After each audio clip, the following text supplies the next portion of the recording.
Ladies and gentlemen, welcome to a special episode of Fourth and Frames. I'm Rhett with my co-host Drew Scott, and tonight we welcome special guest Keith Flemming of Fantasy Six Pack to the show as we continue divisional previews, giving you a must, bust, and maybe from each team in the NFC South. Let's do it, y'all.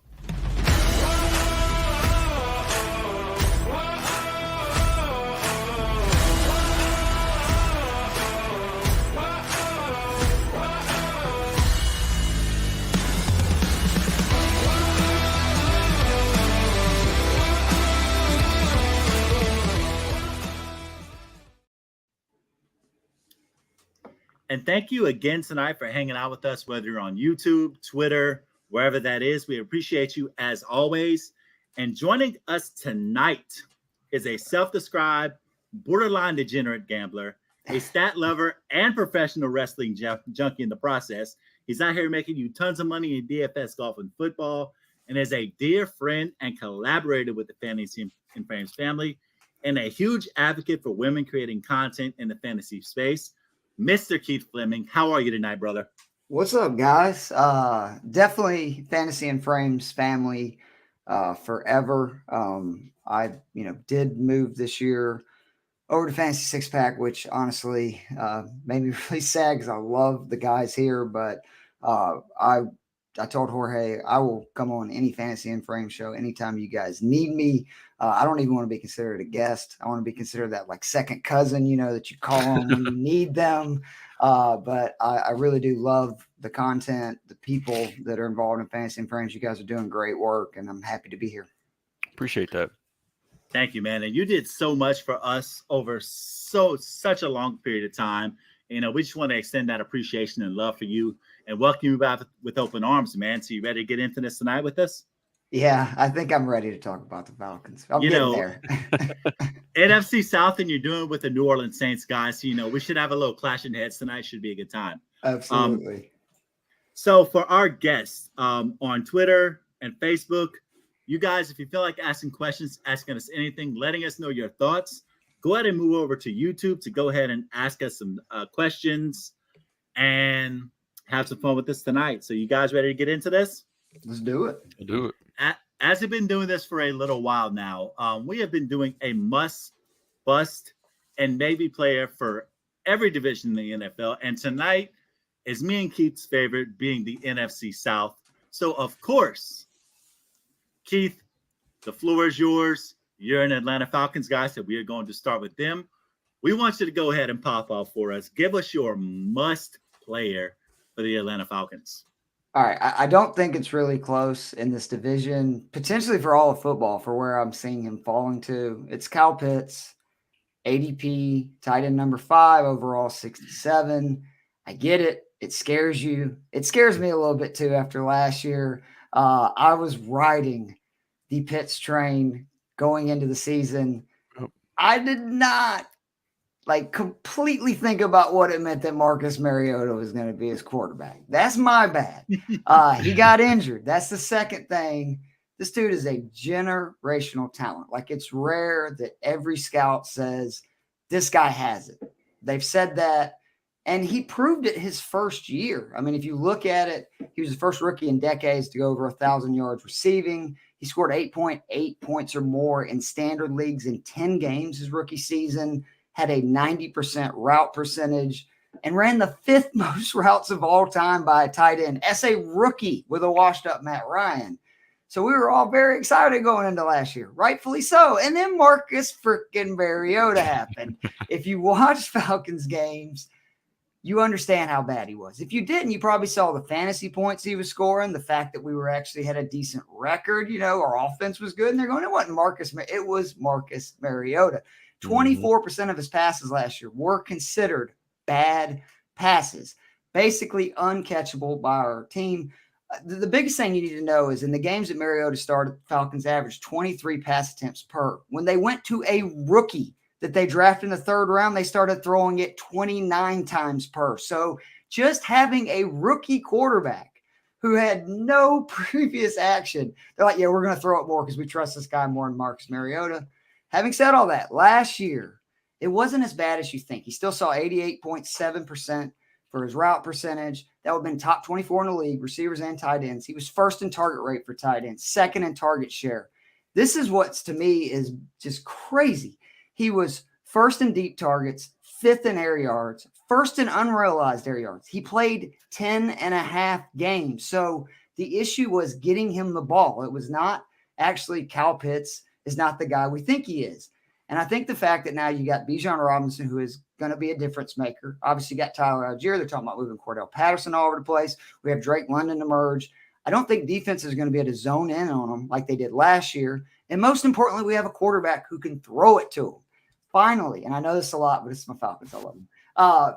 We can kind of tell what the difference is between Ritter and Mariota just by looking at London. Because London last year, there was a huge difference in his numbers with Mariota and without. Now, Pitts obviously did not play with him, but his numbers with Mariota were very similar to London's. London's were 5.7 targets per, 3.4 receptions, 36.5 yards per. Pitts during that same time, 5.3 targets, just over 2.5 receptions, 32 yards. So we kind of see there, it was the same with Mariota. The 5 games that Ritter played with London, just unbelievable. 9.6 targets per, 6.2 receptions, 85.6 receptions. 4 of his top 5 receiving games, 5 of his 6 highest target games. I think on the low end, you're going to see Kyle Pitts catch 60, 70 balls, have 800 yards receiving, 5, 6 touchdowns. Again, that's if he stays healthy, obviously. But if he ends up taking that jump, which he is that kind of player, I think he could end up having a monster year. I actually still like him above every tight end, not named TJ Hawkinson and Travis Kelce. I expect a monster year for Kyle Pitts this year. Take him because you can get him in like the 4th round. I think he might be a huge bargain around that time. Man, what an argument for Kyle Pitts. Just all the advanced stats and everything. Opening my eyes to things where last year I didn't watch much Atlanta Falcons football outside of playing the Saints. Lucky you. And you're absolutely right, man. And the fact that Kyle Pitts, we see him, we see the way he works. We know this guy has that it factor. But you brought up some interesting things that I want to go ahead and ask Drew about. This Desmond Ritter profile. Where are you at on Desmond Ritter this year, Drew? And are you a believer, like Keith seems to think, that he can be that guy that really takes Atlanta to the next level? I mean, I like Desmond Ritter. He was it wasn't that impressive of a quarterback class, but he was my favorite quarterback in that rookie class. That had Kenny Pickett, Malik Willis, and those other guys. I thought that he should have gotten a shot much earlier than he did last year. I mean, it was pretty clear that Marcus Mariota wasn't the guy. They weren't going to go win a Super Bowl with him, so I wasn't sure what the point of sticking with the veteran for so long was. I didn't really get that in the first place. I wanted to see more of him last year. So, I mean, from a fantasy standpoint, I've got him down at quarterback 28, so he's not anybody that I'm like personally targeting to put in my fantasy lineup, but I do think he will make all of the options around him much more viable than they were last year. So, I mean, I agree with Keith. I was all in on Pitts last year. I'm right back in this year. I've got him as my tight end 3. He's somebody I'm targeting in the 4th, 5th round every time he's there. So I do think that I don't know if he's the franchise guy, if he's going to be that guy or not, but I do think that he will make all of the options around him much more viable this year than they were last year. Yeah, man, I could completely agree with that. As we've previously talked about, we've talked with a lot of people who understand the tight end position. And one of these things we've always spoken about is having a guy who has a realistic opportunity at that first or second place in the passing game in terms of targets. And Kyle Pitts absolutely feels like one of those guys who has a very real opportunity at being one of those guys. And Keith said it's 60, 70 balls, 800 yards, 6 or so touchdowns. He does that. That puts him right where he needs to be. Maybe not, like we said, this generational guy who broke 1,000 yards in year 1, but certainly a very startable and certainly a very attractive tight end for the long term. So moving into my bust for the Atlanta Falcons, Keith, we is well documented as not being a Bijan Robinson guy. I'm going to go against him right here and say that my bust is for the Atlanta Falcons this year. I have as Tyler Algier because the Bijan thing is real. It's coming. It may be coming sooner than we think. And as of right now in rankings, Tyler Algier currently around running back 44 in half PPR with projections for about 147 carries, 684 yards, 3 touchdowns. The scary part is only 12 catches for about 90 yards. And this is one of those things where with tight ends, running backs, we love having guys that are going to catch that football, and we're not sure Tyler Algier is going to be that guy. But what we're going to say is this, and I sincerely believe this, is that if Bijan Robinson is healthy and nothing catastrophic happens, based off of the schedule that they have, he may be coming even sooner than we anticipated, because we all sort of thought starting off that it was going to be Tyler Algier until Bijan is ready. Well, looking at the first 5 weeks of the schedule for the Atlanta Falcons, we have the Carolina Panthers, Green Bay Packers, Detroit Lions, Jacksonville Jaguars, and Houston Texans in the first 5 weeks. Guys, I don't know if you are all about ramping up your rookie running back, but I'm going to say this. If you're going to do it, that first 5 weeks with Atlanta having the schedule that they have against running backs is I think there's a pretty solid chance that you're going to see Bijan break out somewhere in those first 5 weeks. And Algier being in that 11th round ADP around 132, I'm not going to say that you're losing much in terms of where you're drafting him. But like we said, if Bijan does hit in those first 5 weeks, that ramp up that we were talking about where Tyler Algier is going to have early season value may be dialed back a lot earlier than we anticipate. So my thing with Tyler Algier is this. I do think he's a good player. I saw him break 1,000 yards last year. I saw him run well between the tackles. But with Bijan in his backfield and Cordero Patterson in his backfield, I'm not sure Tyler Algier is the guy that has the best skill set at any of the things that running backs need to do in this backfield. But I'm curious to have your thoughts on Tyler Algier and his place in this backfield, Keith. Man, it's sort of the same thing I'm telling people with Bijan. I would grab up any Falcons running back you can if it's not too early. If you're getting them at a good value for what their ADP is, because we don't know what's going to happen. Looking back at last year, Patterson, Algier inside the 5 scored 8 of 16 times on their carries. So again, I just don't know if they're going to immediately just give the keys to Bijan when they get inside the 5, when you got 2 guys that 50% of the time when they carried inside 5 last year, they scored touchdowns. I think you're right about Cordell being in like PPR and half PPR. I think he's being really undervalued. We've been, heard rumors they're going to line him up at tight end some. They're going to have 2-3 backs out at a time. There's a lot of unknowns in this Falcons offense. All those guys are very talented, and all of them have proven at some level, they can play, because Patterson obviously was a Pro Bowler, his first year at running back. Algier last year went for 1,000 yards basically in 7 games. And then Bijan, there's no doubt in the talent. I think Bijan, I believe, now again, this is just speculation, I think they're going to run him maybe 10, 15 times a game tops, where I think you're going to see him have monster games. It's like the McCaffrey type deal where he is just catching passes left and right. And I think they're going to use him a lot as a receiver. I had a buddy go to Falcons camp earlier this year. He said it was amazing how much time, they were letting him catch passes coming out of the backfield. But I think that Arthur Smith has proved one thing. He likes to run the ball.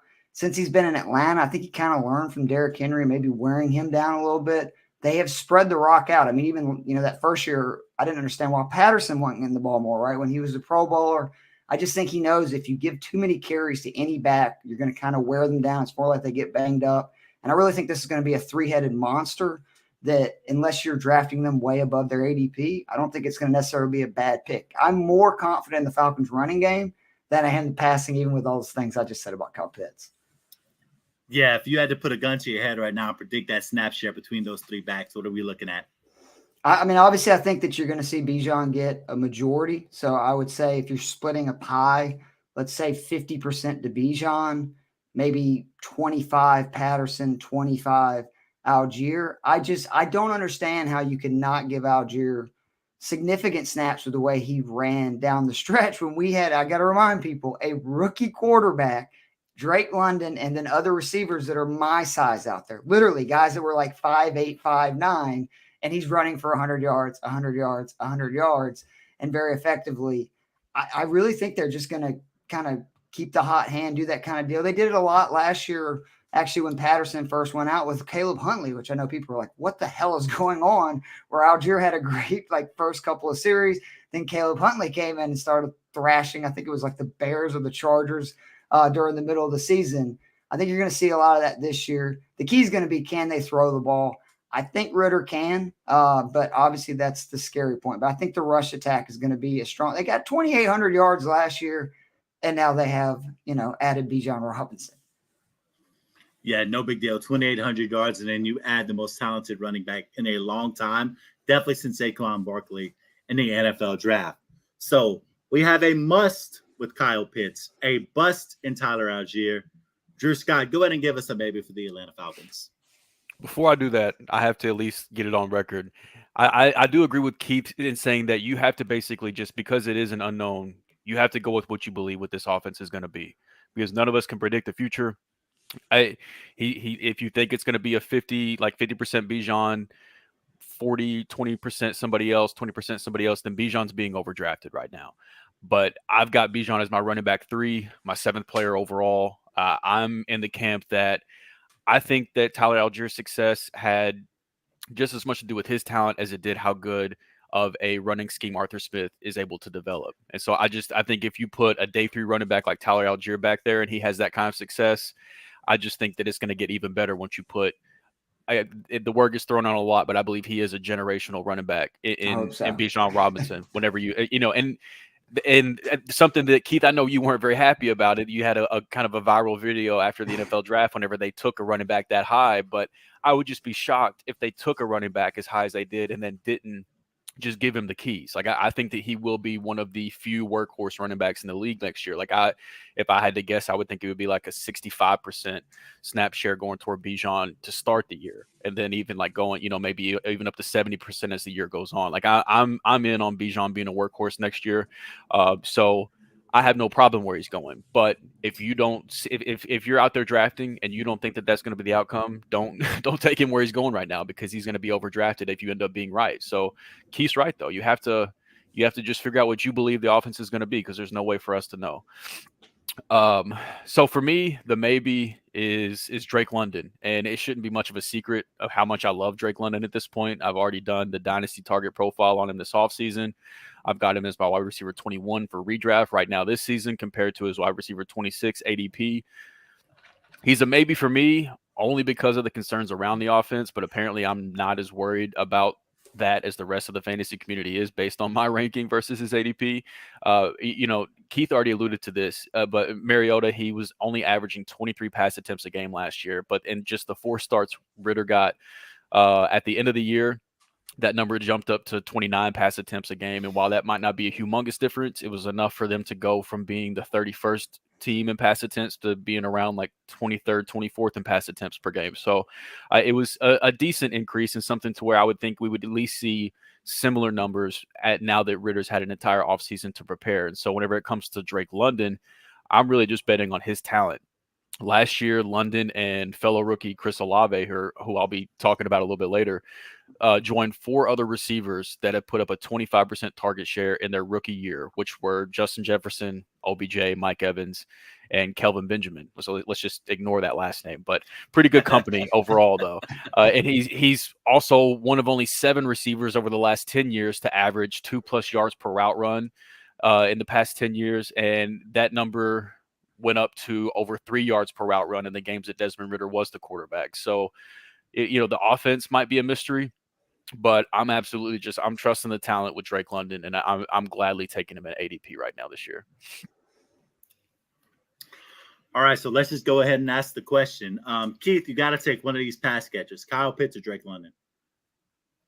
It depends on where I'm having to draft them. I like both of them with their current ADP. I don't know who else are the Falcons going to throw it to. I mean, let's be honest. If you're not talking about their running backs, there's nobody.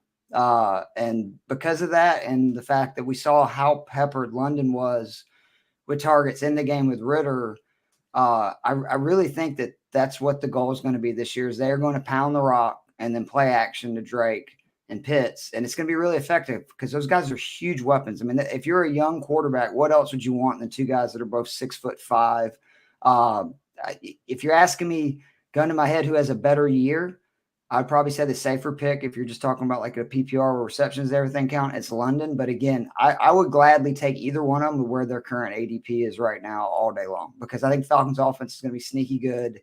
And if you look at our schedule, it is so weak. I think that the Falcons are going to get up in games. That's going to be good for the offense. They can run first, throw second. That's going to help Ritter. I really do. Of course, I'm just setting myself up for disappointment, but I think the Falcons are going to win at least 8-9 games. Yeah, and I mean, I think that's part of why I like Bijan so much is what Keith was saying, like who else is going to catch the ball. I've got Bijan as the third leading receiver on this team right now, behind I love him in half London PPR and PPR leagues. I'm all over Robinson. Yeah, so that's one of the reasons I do like this offense, is because I do think it's going to be really condensed in the fact of we know who the fantasy relevant guys are going to be. Like Mac Hollins might have a week here or there or whatever, but like I think that the fantasy options are pretty clear cut on this team. So I like that. I do too. Consolidated shares in terms of fantasy guys, always a good thing to have. So to recap the Atlanta Falcons, we have a must in Kyle Pitts, a bust in Tyler Algier, and a maybe in Drake London. We will move forward to now. No offense, Keith, your future Super Bowl champion, New Orleans Saints. We have a question in the chat about Cordero Patterson. What are our thoughts on Cordero Patterson overall? Let's start with Keith and then move around the frames to Drew. Again, for where you're having to draft him right now, I think he's undervalued. He had, I believe it was 10 carries last year. Algier had 8 inside the 5-yard line. They have used Patterson a ton in the red zone over the last 2 years. He's so big. I don't see that stops this year. And there's been talk about them using him at tight end, catching passes out of the backfield. I really do think they're going to get creative. I mean, really, that's what they did with Cordell Patterson year one. He was not a running back. I mean, yeah, he'd run occasionally for teams, but he didn't actually play running back.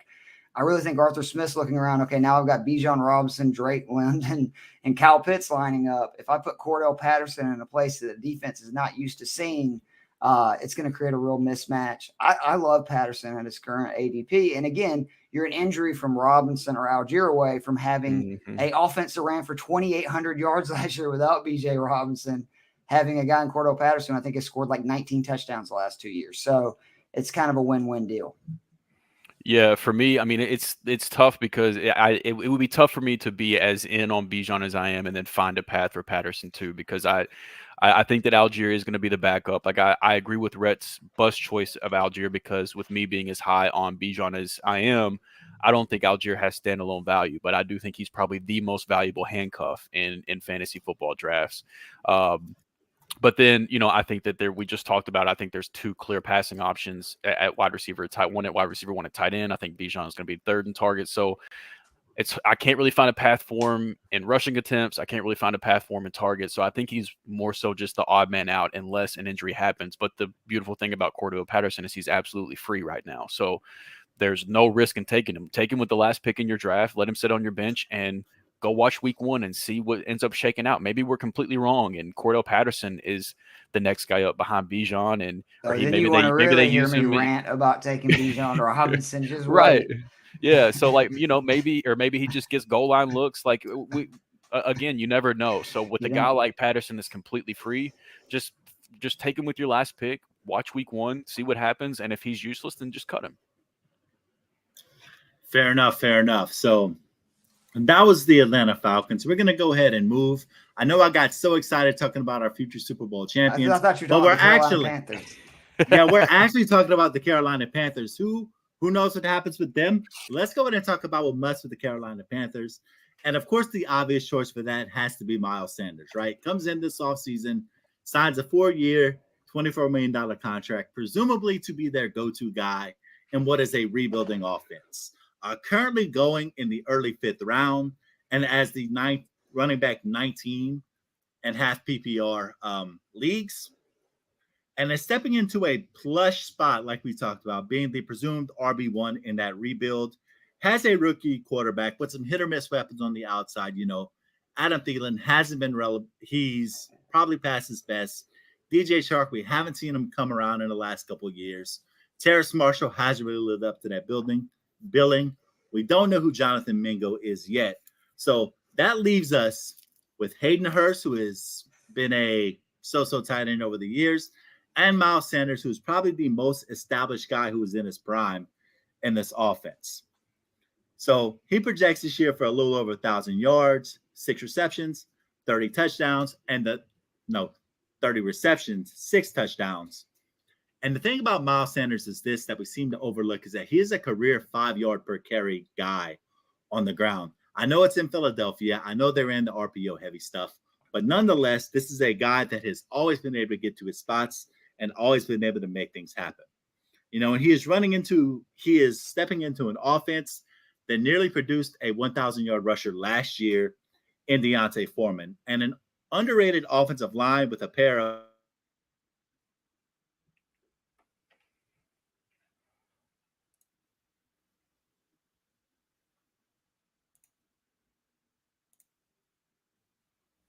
be a workhorse.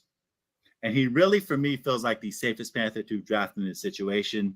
Therefore, he has to be my must in this situation. So, Drew, where are you on Miles Sanders this year? Where do you have him ranked? What are your thoughts on him? So I think I'm somewhat in on Miles Sanders, I guess. I've got him at running back 17. The thing I struggle with, I know that they've talked about how they're going to use him as a receiver and things like that. But, I mean, the reality is whenever you look at his efficiency metrics and things like that, he just simply hasn't been a very good pass-catching running back. And on top of that, whenever you look at teams that have been led by a rookie quarterback has started all season, it's been very rare where the leading running back on that team has returned their value at their ADP. So I like drafting guys that seem like they have a clear path to a workload, but there are some red flags there to where I have 5 other running backs in a tier with Miles Sanders. Miles Sanders is at the front of that tier, but depending on how my team construction is at the point where I'm looking at Miles Sanders, I'll be tempted to go other directions at times. But I do agree that he's probably the clear choice for the must draft on this team the way it's constructed right now. Keith, do you feel he's being a little bit overvalued right now? Do you think he's right where he is or undervalued? Where are you on him as well? No, I think his ranking's about right. I just personally, I don't do rookie quarterback offenses. Like I don't want anything to do with any of these things. I told people last year with the Steelers, same deal, because you had Trubisky and then Pickett. I think I did a video for Fantasy Frames this summer where it's just rookie offenses are not very good. It's just the way it is. I mean, even I can't even really count Trevor Lawrence's because that was Urban Meyer. But I mean, these guys just continually, there's so much hype and everything, and then they just get their ass beat, to be honest. And it's not Miles Sanders. I think Miles Sanders is great. If Bryce ends up being, better than I expect early, he could have a monster year because obviously if the offense is good and they move it into, position a lot, they're going to obviously give it a lot so that Bryce is not potentially throwing interceptions in the red zone. It's a great situation. I just don't know how good this offense is going to be immediately. But I'm also somebody that I wait on running backs. Miles Sanders is the exact kind of guy I'm looking for where I'm going to wait, to after the 5th, 6th round and just start taking running backs left and right and hope that 1 or 2 of them end up having big years. And if not, my receivers, quarterbacks, et cetera, that I took earlier in the round carry my team. Yeah, that's what ends up making it to where I haven't taken much Miles Sanders. Is whenever you look at his ADP, like I agree, I take running backs around that area too, but like I would rather have J.K. Dobbins or Cam Akers or Jahmyr Gibbs that are, all going right around that same area. So it's just whenever I'm on the clock and I have a chance to take Miles Sanders, I just almost seem to take somebody else instead. But if you have to pick somebody on this team to draft, though, for sure, I think that's the guy. Yep. Yeah, and we see you, Jamie, in the chat. What's up, man? Great to have you. Also, William with this question a while ago. Thank you for joining us tonight. Speaking of the rookie quarterback and speaking of potential busts, Keith, you have one for us, huh? Yeah, I mean, again, I think you could take your pick from the Panthers. This is not being a hater. It's going to be a long first year. That's the way rookie years are. But DJ Shark, which is, I know it's crazy to say bust about a guy that's wide receiver 67, but I don't see any upside in taking him unless you believe he's going to get number 1 volume. I don't think he is. He's played only 15 games the last 2 seasons. He's not repeated his success since 2019, which as you get older, 2019 doesn't seem that long. That was 4 years ago. So it's been a while since he had that 1,000-yard, 8-touchdown season. He's missed at least 4 games the last 3. I can't trust him with a rookie QB and with his injury history. And if I'm going to take a chance, you know what I mean, on a Panthers receiver, it's like, give me Terrence Marshall Jr. At least he looked good last year. He's young. Maybe him and Bryce have something. DJ Shark, I can't trust him. These later picks for me, it's not so much what is your, floor, it's what's your ceiling. And I don't see the upside in a guy like DJ Shark. It's the same reason that I have the person that's in the Saints position for my bust. I don't see a lot of upside in it. That's why I'd kind of avoid him. Agreed. It is hard to see that value in somebody like DJ Chark when the relevancy hasn't been there in a few years now. And like you said, we just don't know what this Panthers passing offense is going to be right now. So thus far for the Carolina Panthers, we have Miles Sanders as your must, DJ Shark as your bust. Drew, you have a little bit of an interesting maybe for us. Go ahead and walk us through it, bud. Yeah, so this one is another fellow rookie to go along with Bryce Young. It's Jonathan Mingo. So this one might take a few weeks because we know that he was more of a developmental receiver coming out of college. However, it appears the coaching staff is ready to just put him on the field, throw him in the fire sooner rather than later. He was 3rd on the most recent depth chart, but I mean, to be honest, you shouldn't really care about preseason depth charts. But what we should care about is the fact that in their first preseason game, he was tied for the most snaps and the most routes run while Bryce Young was in the game. So it seems like they're going to put him out on the field pretty quickly. And I think what we really have to do is just listen to the organization that took him at the 8th pick in the 2nd round, put pretty good draft capital into him. So at their day 2 draft press conference, their head coach, Frank Wright, mentioned that he loved his size, speed, ball skills, and that he was a good scheme fit for him. They liked that they could move him around the field, and they believed that his elite ball skills mixed with having a hyper accurate quarterback in Bryce Young should be a great fit. And now if you really want to put the rose-colored glasses on, do the glass all the way full argument for Mingo, he did have 15 catches for 290 yards and 3 touchdowns his junior year before he broke his foot. So while we can't guarantee that junior year breakout was going to continue to happen, it looked like that it was on its way. And he did eventually break out in his senior year. So while he didn't have the breakout that you want to have for a college profile because of the injury, it seemed like that was what's going to happen. And that's also without mentioning that he was losing targets to Elijah Moore his sophomore year. So it might not be week 1. It might not be right away. But I think by the halfway point through this season, my bet would be that Jonathan Mingo is going to be the receiver that you want on this team for fantasy purposes. He is interesting. He's big. He's fast. He's strong. Like you said, he had that production in Ole Miss before, I believe, was a broken leg.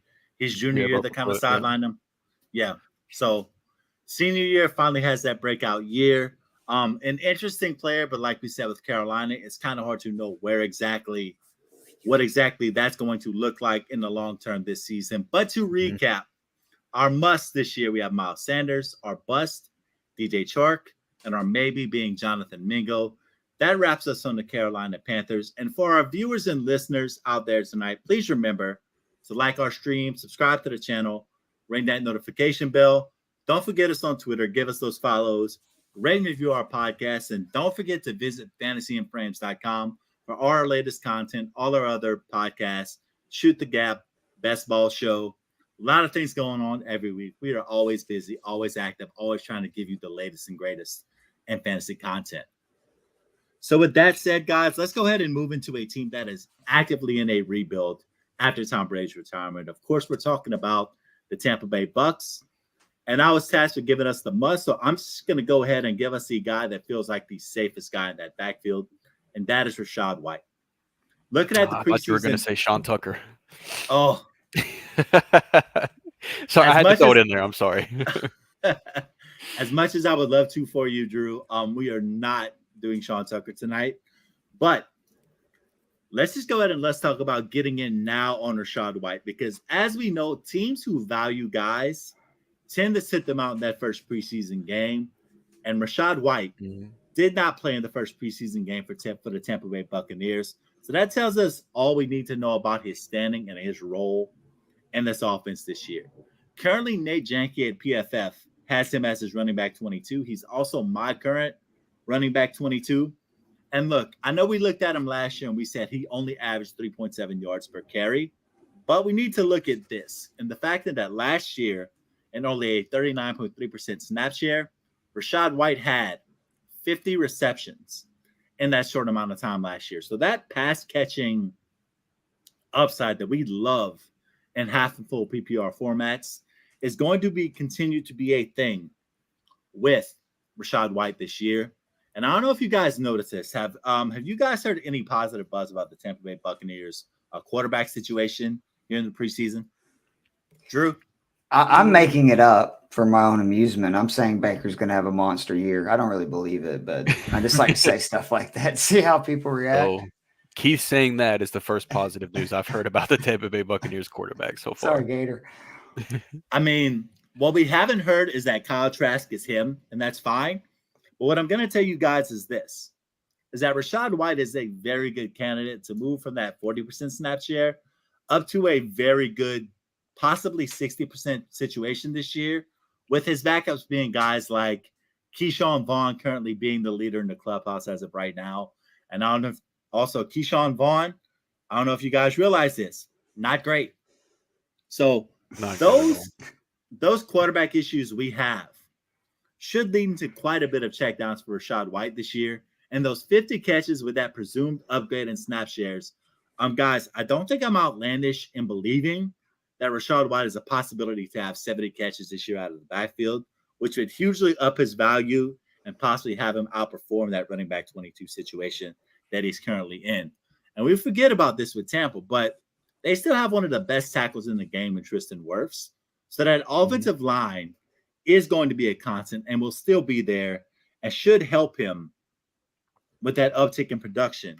So if he's healthy, he is currently going at a late 6th round ADP, Rachaad White.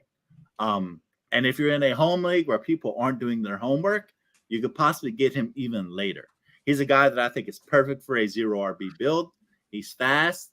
He has the ability to get between the tackles. He can break big runs. He is his passing game upside. There's so much to like about his game.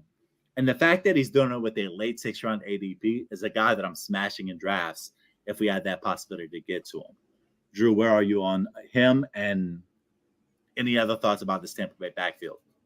Yeah, I mean, mostly I agree, man. I mean, I've got Rachaad White as my running back 21. To your home league point, I literally just had my home league draft on Monday, and I took him at the 609 in the 6th round in that home league draft. I agree. I mean, one of my favorite things about him was how effective of a pass catching running back he was coming out of college. And so I think, again, sorry, Gator, you're probably expecting this. I don't think Tampa's going to be very good.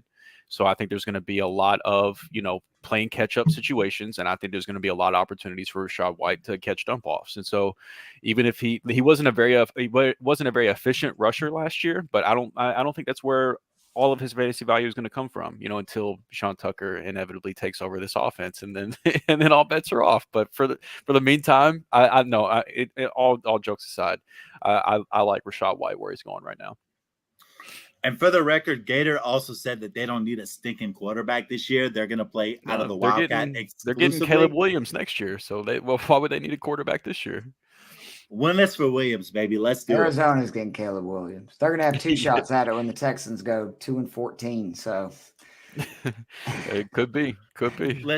Talking to Colby last year, he is saying that is not going to happen, Keith. Mm-hmm. So we'll see about it. But Drew, go ahead and tell us about your bust, because it is also related. I'm presuming that it's not hot quarterback situation.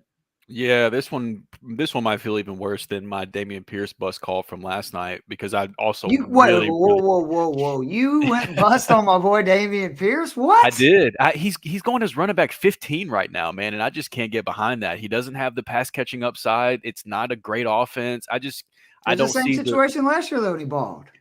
John's an upgrade. He balled and finishes like running back 20 something. But I'm saying for his 6-7 peak games, he was like a running back top, I think 10 or 15. Yeah, but the fantasy football season isn't 6-7 weeks long though, and Devin Singletary's better than any. I don't think Devin Singletary is incredible, but he's better than any backup than Dameon Pierce had to deal with last year in Houston. So I like Dameon Pierce, the real life NFL running back. I think that he's undervalued from that standpoint, but I think running back 15 is an overdraft right now with the lack of pass catching upside from him. So I did, and again, that was a painful call because I like Dameon Pierce, the player, but I just couldn't get behind the ADP. And it's kind of the same story right now because with my bust for Tampa is Mike Evans. And he's really the only option I've got for this because I'm above consensus on both Chris Godwin and Rachaad White, where they're going on ADP. I'm higher than ADP on both of those guys. And Baker Mayfield's going so low that he's not even fantasy relevant enough to be considered a bust in the first place. Like, it would just be, I'd be wasting everybody's time even bringing that up. So that leaves Mike Evans. He's going off the board at wide receiver 32. And I've got him at wide receiver 37. So this isn't like and I don't like the player. I think Mike Evans is an incredible receiver. I just don't like the ADP. He's absolutely going to give you some boom weeks. That's what Mike Evans does. He's going to somehow find a way to get 1,000+ yards because, again, look at his career every single year. That is what Mike Evans does. I think it's going to be really difficult to find any consistency with Evans this year. And you're going to really be it's just going to be a struggle trying to figure out which weeks you're going to be comfortable putting him in your lineup and redraft. Like, if you have to say, oh, he's a good player for best ball, that just translates to me as I don't want him in redraft. And so, I mean, now the thing that immediately comes to mind whenever I say that, because, the thing that worries me is the quarterback play. Like, we're all just so convinced that the quarterback play is going to be bad this year. And immediately I start thinking, well, this time last year, we were all convinced that you couldn't touch a Seahawks receiver because we just knew the quarterback play was going to be bad. Whether it was Geno Smith or Drew Lock, we just knew you can't touch a Seahawks receiver. And we know how that played out for us. So for me, there's other guys around him in ADP right now, like Jordan Addison. I think he's in for a big year. Hollywood Brown at receiver, Antonio Gibson at running back. Those guys are all going right around Mike Evans right now that I'd rather take. But look, I was just preaching to trust the talent whenever I was talking about Drake London earlier. So this could absolutely come back to bite me in the ass. But right now, looking at the Tampa Bay Bucks, the players at their ADP, he's the one that I'm most out on. So that's, unfortunately, I'm sorry, Mike. I know. I'm sure you're out there listening, but he's he's my bust for this year for fantasy purposes. And dude, that is unfortunate because and Gator asked, but what if Trask is that dude? Let's play it. Let's play the hypothetical ratio. What if Kyle Trask is that dude, Drew?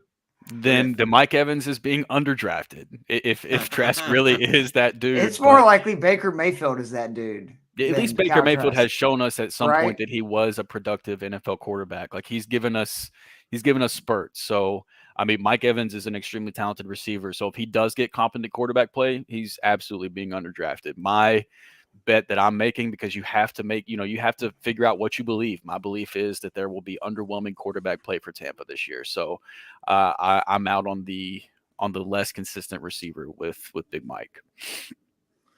Fair points. Agreed on a lot of those. Randy Miller is asking, hey, fellas, how's it going? Off topic, but would you guys feel comfortable having Danny Dimes starting every week in a 12-team, 4-point passing touchdown? Let's go around the frames. Keith, set us off first. You go with Danny Dimes on that? I am literally coined myself on the show last year with Joe, one of the last two people on Danny Dimes Island before the season started. He rewarded me. I think the Giants offense is going to be incredible this year. I love that they added Waller. I love they added Hyatt. He's going to run. Yes, Danny Dimes will definitely be a top 12 quarterback this year. I completely agree. I have him right on that fringe. I've got him as my quarterback 12, but in a 4-point passing touchdown league, that even elevates the rushing quarterbacks even more. So, with his rushing upside, yeah, I'm perfectly fine. If you want to go late round quarterback, you stack up the rest of your roster, take Danny Dimes toward the end. I think is a very serviceable quarterback and somebody that you should be comfortable with the majority of the season in a 12-team league with 4-point passing touchdowns. I'm perfectly fine with that. Best case scenario in this format, that 4-point touchdown, Danny Dimes finishes as blank in the best case scenario, Drew. Best case scenario, I would say quarterback 9 would be best case scenario. I can't see him. I've got a pretty big tier break after the top 8 quarterbacks, with Trevor Lawrence being quarterback 8. I don't see any of those guys really leaping that, but I think quarterback 9 could be there for him. So that's including Fields, right? That's including Fields. Yep. Yeah. I could see him being 8, but I worry about Fields, Lamar, those guys. One of them, not making it, that run all the time. But I mean, that's probably his ceiling. What I like about him, again, was just how consistent that offense got as the year we won. He really started putting together consistent games. And Brian Daboll is, in my opinion, the best game caller in the world. Like he just puts together great plays. I mean, who knew who Isaiah Hodgins was last year? Look what he did. Richie James, who's now in Kansas City. And I just feel like they've upgraded big time. I think Waller is a perfect addition. Jalen Hyatt is finally going to give Danny Dimes somebody who can like take the top off, which he's been looking for forever. Danny Dimes can throw deep. Like he's a good deep passer. Absolutely. It's just they've had no receivers. And then the Saquon deal, if he wants to get paid again, he's got to ball. I think it's a great – I'm really high on this Giants offense this year. I like him too. Yeah, they do seem like they have a lot of potential. I've been on the island of Darren Waller banging that drum all off season. Yeah. I'm not stepping off now. But speaking of tight ends, you're maybe on this Tampa Bay offense. I like the call. I'll go ahead and walk us through it, Keith. All right, this is one of those that honestly, because of the assignment for this show, I had to go, okay, who the hell am I going to talk about? Because there's people in the Bucs that I like and people that I don't. And Cade Otton is the name that came to mind. He's currently tight end 35, which really shocking, honestly. Last year, he was 17th in targets, 19th in receptions. That was his rookie season. That's a good sign. 5th in red zone targets for tight ends. 23.5% of his passes were in the red zone. That's really good. Baker Mayfield, if he is the quarterback, loves to throw to tight ends. In 2021, 28.7% of his passes went to tight ends. Last year, in his final 4 games, Tyler Higbee's stats for those 4 games, 27 targets, 20 receptions, 2 scores. I think if there is a guy that is a flyer for the Bucs right now that could end up being a big player. Remember, Cade Otton, they liked him from the get-go. Tom Brady said a lot of good things about him early in camp last year. I think it could be Cade Otton, and he could end up being a very surprising, like tight end 15, 16 for the year. If the Bucs offense is a little better than I hope it's going to be. Very good. So to recap for the Tampa Bay Buccaneers, we talked about Rachaad White as being a must.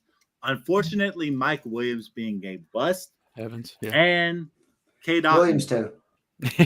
Williams could be too, but Mike Evans Williams, for this case. Mike Evans as your bust. Yes, just autopilot at this point. I think Mike Williams was a bust a few weeks back for us as well. And then Cade Otton is being your maybe, but now the moment we've all waited for, especially Keith knowing how much he loves this team, the New Orleans Saints. And Drew, you have our must. Go ahead and let us know who it is and tell us about him. Yeah, so I think this is probably the obvious choice for the Saints, but I think it's the right one. It's Chris Olave. He's going off the board as the wide receiver 13 right now. I've got him just ahead of that at wide receiver 12. I think a wide receiver 1 season is coming for Olave this year. I already talked about the 25% target share that Olave hit last season whenever I was gushing over Drake London earlier, but he also had 2.57 yards per route run in his rookie season. And over the last decade, every rookie that's had at least 2.25 yards per route run in their rookie season put up at least a top 7 wide receiver season in year 2. So looking at wide receiver 12, maybe I'm too low on Chris Olave. I don't know. But now you add in the fact that Olave's new quarterback, Derek Carr, he's been top 5 over the last 2 years in deep ball rate and deep completions. That should pair really nicely with the receiver that was top 5 in unrealized air yards last year. Like, that's what Chris Olave does, is get deep. And Andy Dalton he wasn't doing that for him. He wasn't hitting him deep. So now you give him a new quarterback that's much more equipped to hit him on those deep targets. And for me, Chris Olave is an easy buy at ADP right now. Yeah, Chris Olave is that guy that if you're going to bank on somebody in this offense, Alvin Kamara may be a little bit past his best at this point, has a lot of miles. Chris Olave, he's young, he's fresh, he's new. He had that ridiculous, close to 400 air-yard game last year with Jameis playing one of those quarterbacks. It was just insane because Jameis was playing his YOLO ball Jameis game.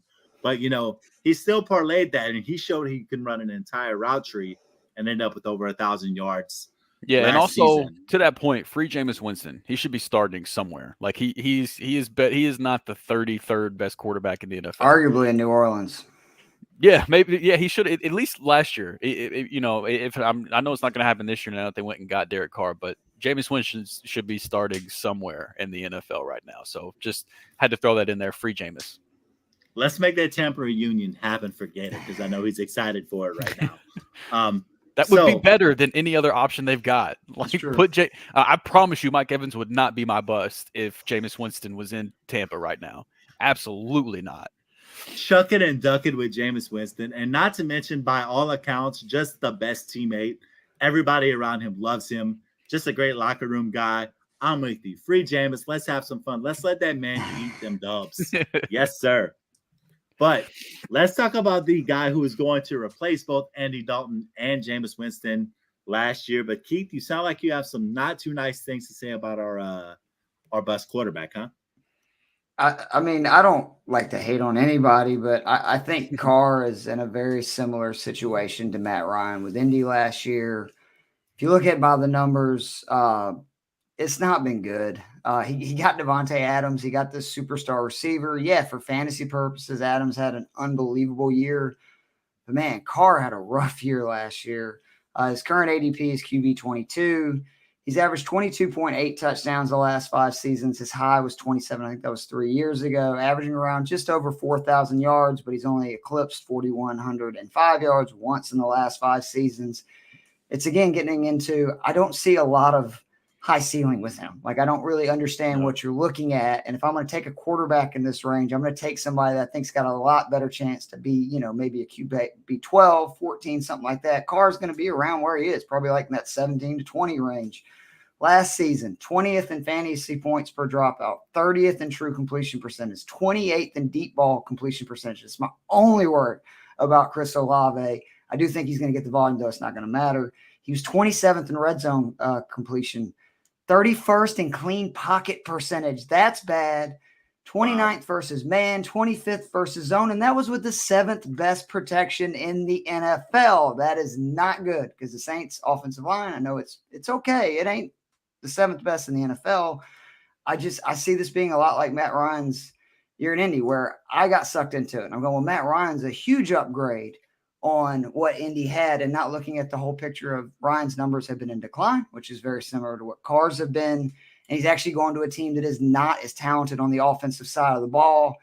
And they're actually putting more pressure on him than was, in the previous offense. Again, I don't think Carr is going to be just like horrible by any means. I don't think his ADP is that, anything bad, like say he's QB 22. I just don't see a lot of upside with him. And to me, those are the guys I'm trying to avoid, especially later in the draft. I'm going to take a chance on a guy, take a chance on somebody that's got some real upside. Yeah, I mean, Derek Carr did look great in that preseason opener, but it is preseason. And you might be talking me out of the fact that this is a big upgrade for the Saints, because we dealt with Andy Dalton last year, which was not a great experience. I don't care what the PFF grades say. Andy Dalton was not that dude last year. I don't care what the finish looked like. I don't care how many interceptions he didn't throw. We may be dealing with fool's gold with Derek Carr, but it should still, in terms of fantasy, I think I agree with you in terms of it not being, this super big upgrade in terms of what he's going to produce. I think for the team, though, we'll see where that goes. But before we do that, we need to talk about a maybe that is going to be linked to Derek Carr, and that is, of course, everybody's favorite, the slant boy, Michael Thomas. And before I get into that, I'm going to go ahead and just say this. The New Orleans Saints, guys that are currently being drafted, the New Orleans Saints with Derek Carr quarterback are not supporting 3 running backs in Alvin Kamara, Kendrick Miller, and Jamal Williams. They are not supporting 2 tight ends in Juwan Johnson and Taysom Hill. And they are not supporting 3 tight ends in Chris Olave, Rashid Shaheed, and Michael Thomas, which means that we have to find some sort of value late in drafts. And as much as the injury history scares you, like we've talked about, late in drafts, you want to be looking for upside. And Michael Thomas, if he gets over that injury bug, has that opportunity to present us with some upside in where he's going. Yes, the health factor does matter. But last year, in those 3 games that he played, he scored 2 touchdowns.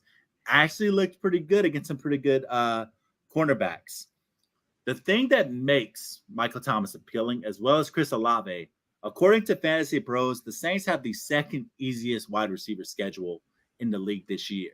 So that makes for an interesting proposition with a guy like Michael Thomas. And in this past game, we do have to ask the question, inside those first 3 games, we can safely assume he's the 2nd target. When Kamara comes back, what happens to his passing role? Is he that 2nd option? Is he that 3rd option? If he develops into that second option and stays healthy, then I feel like he's a wheels up guy with where he's going. But like we said, the health and the role matter, and his projections do not scream a guy that is going to have a fantastic season. Currently, according to Fantasy Bros, projected 66 catches, 783 yards, and 5 touchdowns. And keep in mind, I feel like this is a likely scenario if he's healthy, because like we said, all these guys that are supposedly supposed to be getting the ball, this feels like a good place for him to be and possibly an overachievement if he's healthy. Yes, he is going pretty late, but he's actually been creeping up draft boards lately. So I'm not sure with where he's currently going. If you can get Michael Thomas later, his current ADP, I believe, is around 104, which has been creeping up slowly but surely. If you can get it later, if you're in a league that is not in Louisiana like I am, maybe people are too scared, but there's always a hometown bump with the New Orleans Saints around here. But a lot of people don't play here. So ultimately, I would say where he's currently going, he might be too high. So that's why I have a big, gigantic question mark on Michael Thomas. Yeah, he's somebody, man, that I struggle with because one, I just really don't like Michael Thomas all that much. So like I let that bias factor into that. And then two, there's a few receivers that I'm a little bit more excited about. Like I'm a big Rashad Bateman guy. I've got that on record. You can get him I think he's like going after like a round behind Michael Thomas right now. And I would rather just reach and grab Rashad Bateman. Got Quentin Johnston, the rookie that it seems like people either love or hate him. I like Quentin Johnston quite a bit.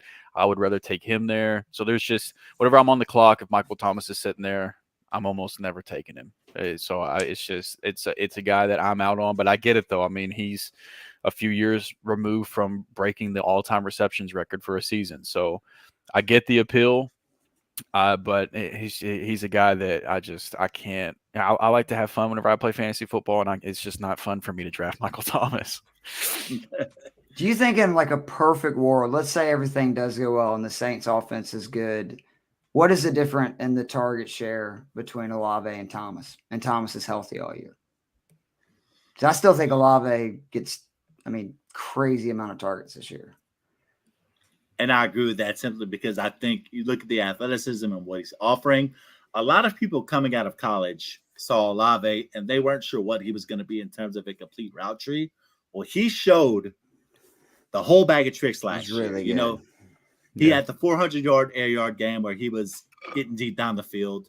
Later on in the year, once Dalton's there, he's still finding ways to get open on a variety of routes. He really showed himself to be that guy to where that Garrett Wilson versus Chris Olave debate by the end of the year became a real thing. Now with the quarterback situation, Garrett Wilson absolutely has gotten a little bit of that bump and now has the advantage based off of quarterback play. But in that perfect thing with the target share, I think you probably have to look at Chris Olave on the high end. If they're targeting him like he can be, what's that number? Probably 27%, somewhere around there. Feels like a pretty safe number. Everybody else, they have so many guys that people are drafting in the Saints. And at the end of the day, they're going to consolidate the targets. If they're healthy, it should be Olave, Kamara, and Michael Thomas getting the lion's share of those targets. Yeah, I agree with that. So just to recap for the New Orleans Saints, we had a must in Chris Olave, a bust in Derek Carr, and a maybe, big gigantic maybe in Michael Thomas. That wraps up the NFC South. As always, we had real quick, I do want to say one thing as we're talking about the NFC South. Yeah. Pick an NFC South defense. They are going to play. These are the quarterbacks that every NFC South is playing, okay? They've got 6 games in some combination versus Carr, Trask Mayfield, Ritter, Bryce. They also have games versus Tannehill / Levis, Richardson, Stroud, Goff, Cousins, Field, Love. That's 13 of their 17 games. There will be an NFC South defense that finishes top 5 this year. Guaranteed. Like the quarterbacks are horrible. The Falcons quarterback, it's unbelievable. We play Trevor Lawrence, Aaron Rodgers, and that's it. One of these defenses going ham, probably a couple of them. If you're taking a flyer late, you don't know who to take, just take the defense you like the best. Yeah, so I think that's a great point, and that's something that we probably don't discuss enough on this show is team defenses, which is I know that people don't like to believe that's a thing still, but there are still a ton of home leagues where you have to pick a team defense, and I recently took the New Orleans Saints in the last round of my draft because I'm I stream defenses. That's how I play it. And so whenever I'm picking a defense at the end of my draft, all I care about is their first few weeks of the year. How do they start the season? The New Orleans Saints start the year Tennessee, Carolina, Green Bay, Jordan Love, Tampa Bay, New England, Houston. Then they play Jacksonville in week 7. So I don't really see a matchup that I'm worried about for putting them in my defense until week 7, which is not typically an asset that you're able to get at the end of your draft in the last round. So, and then I'm not sure what Carolina's schedule looks like, but I'm a fan personally of what Carolina has built on their defense. Like I think that they have a sneaky good defense that could be good this year in real NFL football. So maybe that translates to fantasy too. Yeah, I think that's a really good point by Keith. I think that's something you should definitely look into at the end of your drafts. And one other thing I wanted to ask, because we've done this at the end of every divisional breakdown so far, and I think this one might be one of the toughest ones. Who wins the division? And you guys are both fans of teams in this division, so I want to let both of you guys go first. So Keith, you're our guest. Let us know what you think. I think it's either the Falcons or the Saints end up winning this thing. I actually think both teams end up winning around 8 to 10 games because, again, the schedule is just – I mean, the Falcons have 9 quarterbacks this year that are either their first year starting or technically – their first year starting. It's their second year in the leagues. We play Howell. We play, we got Love. We got all these guys that don't have any starts under their belt. But I do think the Saints still have a better overall team. I'm worried that the Falcons not addressing the defense at pick number 8 when you had a generational freaking talent right there is going to cost us. I don't know if they're going to be able to stop the run. To your point, I do think the Saints and the Panthers would be the sneaky team if Bryce ends up being better than I think he is because I do like their defense. I just don't know if they're going to be able to score points. Right. But I think it's going to come down to the Falcons Saints. One of them's going to end up with more wins, but I think both of them are going to be in the 8 to 10 range. Both of their schedules. Again, I go through schedules preseason when I'm trying to figure out over-under totals, fantasy stuff. I just go, what QBs are these teams playing? And that kind of gives you an idea of what kind of game it is, how many wins they can get. The Falcons and Saints are very easy. Same for Saints and Bucks, but I just think that they have a little bit more talent overall. Yeah, that Jalen Carter guys look pretty decent up there in Philly. He's going to be unbelievable. It's going to be awful. Oh, man. Not All funny, right, so, Gator. You know who it is. I think it's the guy we might have just talked about. For sure. All right, so Keith, who was your official pick to win the division? Well, I mean, if I'm going to make an official, let's go ahead and jinx him. I'll take the Saints to win with 10 wins. There you go. What about you, Rhett? I'm gonna jinx him and say the Atlanta Falcons. So I really think the Saints. And look at you guys getting out the voodoo dolls and everything. Oh yeah, I live in Louisiana, so we got them real voodoo dolls. Baby, don't come for me.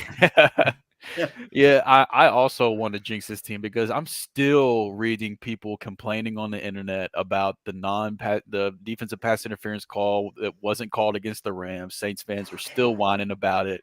I can't stand it, and so I'm picking the Saints as well because I hope I'm jinxing them too.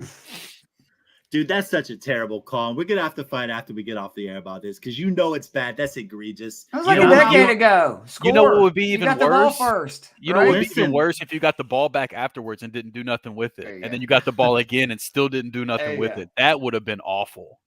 Look, I was a person who had a very balanced take about this and said that once the Saints took that lead, Sean McVay outcoached Sean Payton in that game. I'm completely with you on that, but you cannot look at that in a vacuum and say that call wasn't terrible, Drew. I'm just mad. I'm just mad because Nickel Roby Coleman should have just turned around and picked the ball off. He could have just picked it instead of hitting the guy. That's what I was upset about. Like he could have picked that thing and took it the other way. But hey, look, was there a flag on the play? There was not. All right, I guess it wasn't a penalty then. All right, Drew, we're going to have to divorce after the show tonight and end the show effectively. But I mean, anyway, we're going to go ahead and finish this up and wrap this up. New Orleans Saints, to wrap it up, we talked about it. Chris Olave, bust, Derek Carr, a maybe, Michael Thomas. So, Keith, I forgot to ask you this at the beginning of the show, but we have a little tradition. Now that we're here at the end of the show, and we've got you Oh, nice and man. comfortable. Is there any chance you want to sing a little something for us tonight? Do I want to sing? Yes, that's kind of what we do around here. I don't think anybody wants me to sing. Oh, we do. We've pressured Howard Bender. Bob Harris has done it. If you want me to sing, I'll sing for you guys. Let's go. What you got for us? The dealer's choice. You pick the song. You do Really? it live. Oh yeah. Oh man. Bob Harris started this thing. He had his he sung a tune, and then from that point on, they've been asking every single. God, guest, I'm afraid that whatever song I pick, I'm going to sound a gazillion years old because, of course, all the songs that are in my head right now are from like the '90s. That's all right. Let them fly. Let's go back a little further. We'll go with the Beatles and "All You Need Is Love." Dun, dun, dun, dun, dun. All you need is love. Dun, dun, dun, dun, dun. All you need is love. Love. I got much love for Fantasy and Friends. Love is all you need. Appreciate you, Keith. Absolutely. Yeah, and my daughter would appreciate that too because she's been in a big Beatles kick lately. So, smart girl. Yeah, she's great. Thank you so much, Keith. We love having you on tonight. Thank you for visiting us. Thank you for visiting your family. Family's always welcome here. So go ahead. The frame is yours. Let us know what you got going on inside of fantasy football, outside of fantasy football. The floor is yours, man.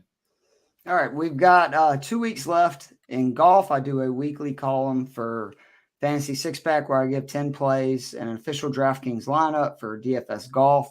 So that is wrapping up, which, to be honest, I'm glad this golf season has been a mess.